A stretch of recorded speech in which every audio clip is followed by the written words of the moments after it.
웨스트민스터 신앙고백서 제18장 은혜와 구원의 확신입니다. 외식자들과 중생하지 못한 자들은, 외식자라 하는 것은 겉으로 꾸미는, 거짓으로 꾸미는 사람들이고, 중생하지 못한, 거듭 중자 날생자, 거듭나지 못한 자들은 하나님의 은혜와 구원을 소유한 듯이 거짓된 소망과 육적 교만으로 허망하여져서 스스로 속는다. 그래서 자기 속에 하나님을 경외하는 것도 없고 예수 그리스도를 사랑하는 것도 없이 겉으로 종교적인 행위만 함으로써 내가 교만하여지는 그 교만에 스스로 속는 사람들, 그들의 소망은 실패로 끝날 것이다. 그러나 하나님 앞에서 선한 양심으로 행하며 주 예수님을 진실이 믿고 사랑하는 자들은 구원의 자리에 있는 줄을 금생에서도 확신할 수 있고 내세에 누릴 하나님의 영광에 대한 소망을 즐거워할 수 있다. 그 소망은 실패하지 않는다. 그래서 진실한 믿음과 그리고 거짓된 믿음을 구별하고 있습니다. 이 확실성은 단지 부실한 소망에 근거하여 그럴듯하게 느껴지는 상상적인 것이 아니다. 즉 예수님을 믿음으로 말미암아 가지는 우리가 하늘나라에 대한 소망, 이것은 우리 속에서 허상으로 만들어낸 것은 아니다는 겁니다. 이것은 실패 없는 신앙적 확신이니 이 확실성의 성립 근거는 첫째, 구원 약속을 내용으로 한 하나님의 진리.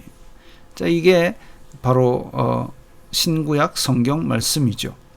둘째, 구원 약속을 받은 자들의 속에 내재하는 은혜들의 증거. 즉 예수님을 믿는 사람들은 그 속에 마음이 달라진 마음입니다.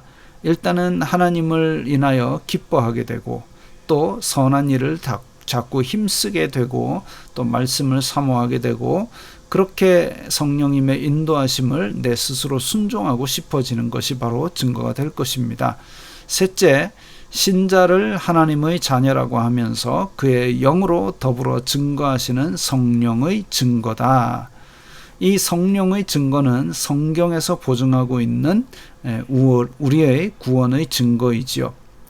그래서 양자 되게 하시는 성령으로 말미암아 신자들은 구속의 날까지 인치심을 받았는데, 인을 쳤다라는 것은 이 사람은 하나님의 소유다라는 도장을 찍었다라는 얘기입니다. 이것이 하늘나라 기업의 보증이다. 그래서 성경 말씀과 그리고 내 속에 있는 그 지정의와 그리고 성령님의 증거, 이렇게 여러 증거들을 통해서 신앙적 확신을 가지는 것, 이것이 확실한 것이죠. 그 앞에서 이야기했던 거짓으로 꾸미는 자들은 그 증거가 자기 속에 있으니까 이 신앙이 맨날 오르락 내리락 하면서도 자기의 구원의 확신도 오르락 내리락 합니다. 그러나 이렇게 변함없는 성경에 의해서 구원받음을 확신하는 사람, 그리고 성령의 가르침에 날마다 순종하면서 달려나가는 사람은 그렇게 내 상황에 따라서 구원의 확신이 흔들리거나 이렇게 하는 일이 없죠. 이 실패 없는 확신이 신앙의 본질은 아니다. 신앙의 본질은 말씀에 있지 나에게 확신이 있다라는 것으로 신앙이 있다 없다 이렇게 판단할 수는 없습니다. 그러므로 참된 신자도 확신을 소유하기까지 긴 시간이 걸릴 수도 있고 많은 난관으로 더불어 투쟁하게 될 수도 있다. 신자가 거저 주신 하나님의 선물들을 성령에 의하여 알 수 있으니, 이게 성령님이 아니고는 우리가 말씀을 깨닫는 것도 어렵고 그리고 내가 구원받았다라는 은혜를 깨닫기도 어렵습니다. 비범한 계시를 필요로 하지 않는다.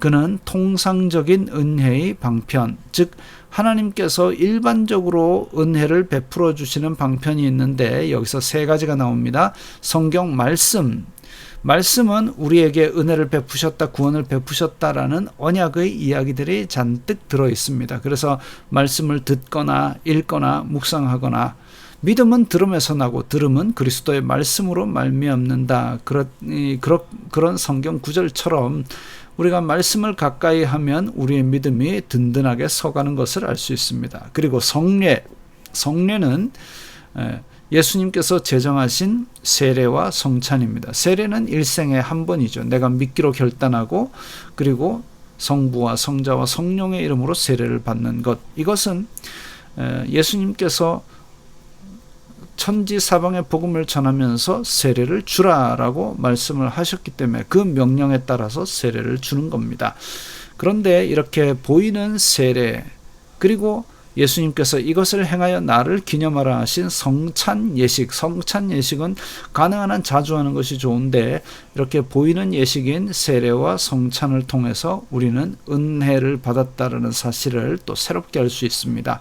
또 기도는 예수님께서 죽으심으로 말미암아 하나님께 직접 나아갈 수 있는 길을 열었는데, 그것이 바로 기도지요. 우리가 그래서 예수 그리스도의 이름으로 하나님 아버지 앞에 우리가 말하고 싶은 것을 자유롭게 말할 수 있습니다. 이전에는 제사장이라는 중간 단계를 거쳤지만 이제는 우리가 모든 사람이, 예수 그리스도를 믿는 모든 사람이 다 제사장입니다. 그래서 하나님께 직접 나아갈 수 있는 것이죠. 그래서 이런 은혜의 방편을 바로 활용함으로 확신을 얻을 수 있다. 그러므로 각 신자는 그들의 부름받은 사실과 택함받은 사실을 확신하기 위해 부지런히 노력할 책임이 있다. 즉 말씀을 열심히 보고 듣고 또 기도를 열심히 할 그런 책임이 있습니다. 그렇게 힘쓰기만 하면 그의 심령은 성령께서 주시는 화평과 기쁨으로 충만하게 되고 하나님께 대한 사랑과 감사로 부요해지고 힘있게 또는 감심으로, 감사하는 마음으로 순종의 책임을 다하게 된다. 위의 몇 가지는 확신의 열매들이다. 그래서 사도 바울이 복음을 전하면서 그렇게 고통을 당하고 괴로운 힘든 일이었지만 기쁨으로 달려갔던 것도 다 이렇게 믿음이 충만해져서 성령님께서 주시는 힘과 기쁨으로 달려갔던 것이죠. 이렇게 되어 신자는 자기의 타락하는 경향을 막을 수 있다. 사람이 완전히 타락했기 때문에 날마다 선한 것이 없이 갈수록 더 악해지지만 이런 성령님의 인도하심을 따라서 타락해가는 경향을 극복해 나갈 수 있는 것입니다. 참된 신자들의 구원의 확신이 여러 가지 원인으로 동요되거나 약해지거나 중단될 수 있다. 구원의 확신이 내 속에 있는 것은 흔들릴 수 있습니다. 그러나 우리는 또 그 외의 증인이 있죠. 성령님께서 계시고 또 변치 않는 말씀이 있습니다. 어쨌든 우리 속에 있는 믿음은 약해지거나 중단되거나 흔들릴 수 있습니다. 그 원인들은 첫 번째, 확신을 보존하는 노력을 소홀히 한 경우. 우리가 그래서 예배 한 번씩 빠지면 한 번씩 그렇게 믿음이 흔들리고 이러다 천국 못 가는 거 아닌가 그렇게 착각하기도 합니다. 또 양심을 상하게 하고 성령을 근심케 하는 죄를 범한 경우, 우리가 예수님 믿고 나서도 죄를 계속 지을 수밖에 없는 연약한 육신이기 때문에 그래서 날마다 회개하면서 죄를 돌아보고 죄를 안 짓기 위해서 애를 써야 되는데, 그러나 일부러 이렇게 나의 욕심에 빠져서 죄를 짓는 경우가 있습니다. 그럴 때에 또 우리의 확신은 흔들릴 수 있죠.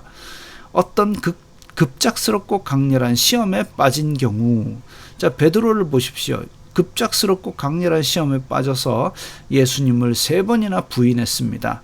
확신이 흔들릴 수 있죠. 그러나 회개하고 돌아왔을 때 예수님께서는 받아주셨던 것을 봅니다.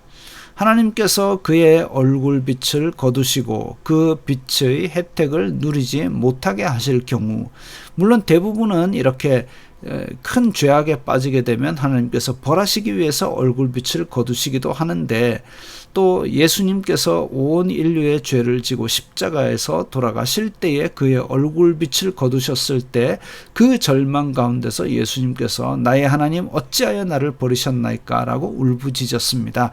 그래서 하나님의 얼굴빛을 거두시는 것은 큰 절망입니다. 확신이 흔들릴 수 있어요.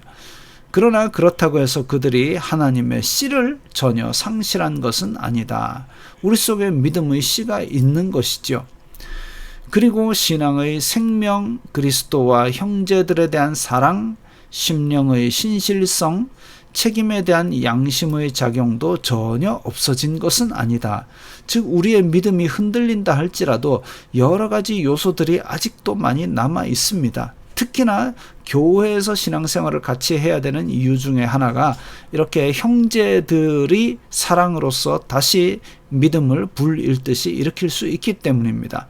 이만한 바탕에서라도 성령께서 역사하시면 적당한 때에 구원의 확신이 소생될 수 있다. 그렇게 되므로 그들은 전적인 절망에서 건짐을 받는 것이다. 그래서 설령 우리의 확신이 흔들린다 할지라도 성령님께서 우리를 도와주셔서 다시 여러 가지 단서들을 통해서 우리의 믿음이, 우리의 확신이 다시 일어나도록 회복시켜 주시는 것입니다.